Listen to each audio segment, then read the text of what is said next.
This is Paige again. It's September 25th, Sunday evening, about 8 p.m. Just went out to dinner with a woman friend I met in the last couple weeks named Joanne, who's very sweet. We have a lot in common.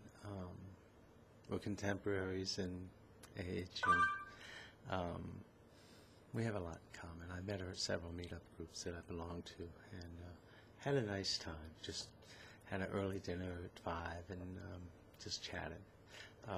Also this weekend I had the chance to meet one of our transgender activists, if you will, Donna Rose, who was in Denver for the weekend. And I met her on Friday night and Saturday. Saturday was at the picnic at the Gender Identity Center, our annual picnic.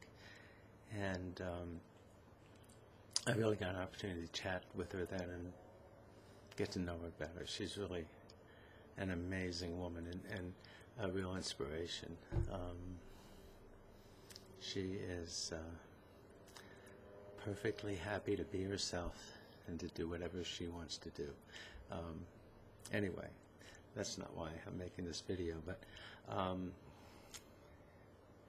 my last video I talked about my awakening and how I came to realize that there was truly a woman inside, and that I needed to look at how I was going to live the rest of my life and make some decisions for myself. I didn't want to find myself old and ill and kicking myself in the butt for not living honestly with myself. But anyway, I did get help. I went to a psychologist in the Washington, D.C. area, who I will call Dr. C. She was wonderful, a woman, genetic woman, who had her office in Old Town Alexandria. At the time I was seeing her, I was lucky enough to be working from home most of the time, so I always saw her dressed as a woman. That's who I wanted her to see, and I always enjoyed my time with her. It was very important for me to see a psychologist. In my opinion, psychologists are different than social workers and other therapists who help us transgendered people. A psychologist, at least Dr. C, seemed to be one of those psychologists who mirrored my thoughts and words back to me, and so that I could perceive them and ruminate on them, if you will. I know that when I went in there, my thinking was still confused, even though I knew there was a woman inside. I was still focusing on the superficial elements, you know, whether I wanted a B cup or a C cup, and things of that nature. I wasn't really focusing on the critical elements, and she helped me to do that by guiding my thought process, if you will, very gently and very sweetly. I remember on my second visit, near the end, she asked me what my roadmap was for myself, and so I laid out what I was thinking, which isn't important, so I don't need to share that here. What is important is that she just smiled at me and she said, "I don't think I've ever heard anyone who's had that game plan before." So I thought, that's not good. So I spent a lot of time thinking about it the next 2 weeks. I saw Dr. C every other Wednesday at 1 p.m. And so I thought about it for a couple of weeks. And I realized that I was still missing the forest for the trees, just as I missed the forest for the trees when I was just focusing on clothing and makeup and wigs and the superficial stuff, and not realizing that at my core there was a woman, okay? And that's where Candy's words to me went right to my core, because they spoke the truth to me and made me realize I needed help. So But even then, I was still confused. And Dr. Criswell was very wonderful about helping me focus on the real issue. And the real issue, I realized, was whether or not I wanted to live the rest of my life as a woman or a man. If I wanted to live as a man, then certain things I didn't need to worry about. If I wanted to live as a woman, certain things I was worrying about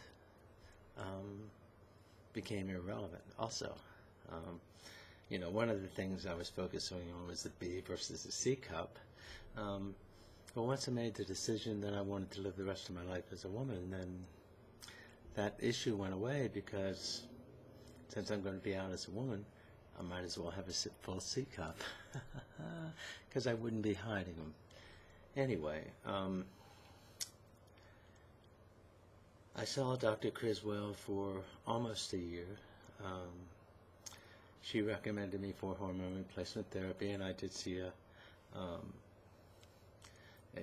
endocrinologist in Washington, D.C., who she recommended. I chose not to start hormones at that time, based upon his suggestions, as well as the fact that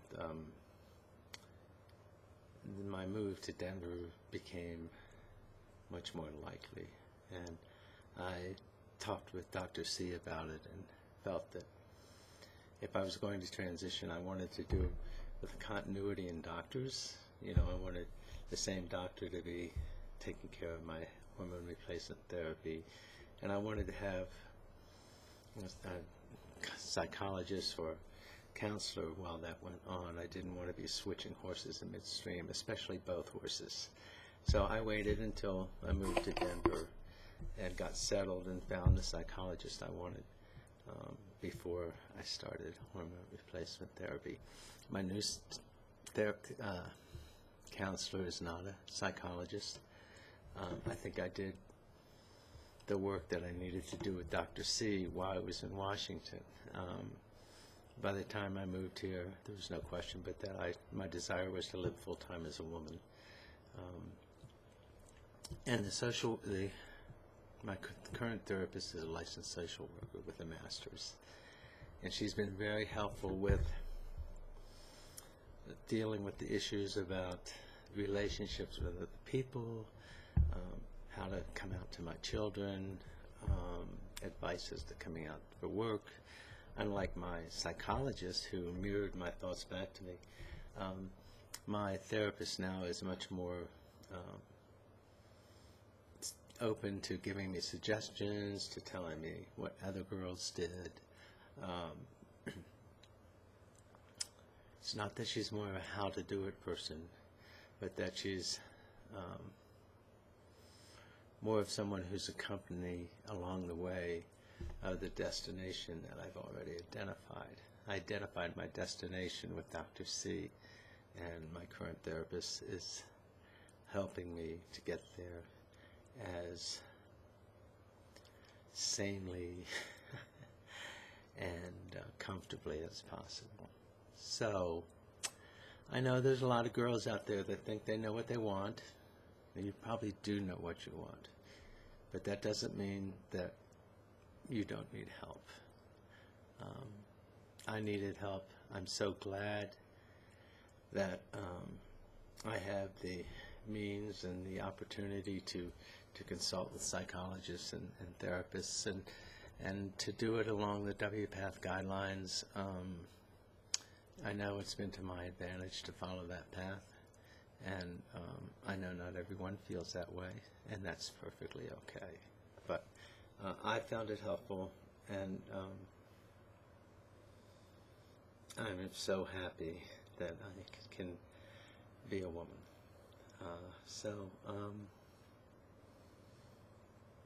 Everybody be careful this week. Always remember to be safe when you're out dressed as a woman. The privileges that we enjoyed as men of security and safety no longer apply to us when we're dressed. So please be careful and take care of yourself. And I hope we get to do this again. Okay? Bye-bye.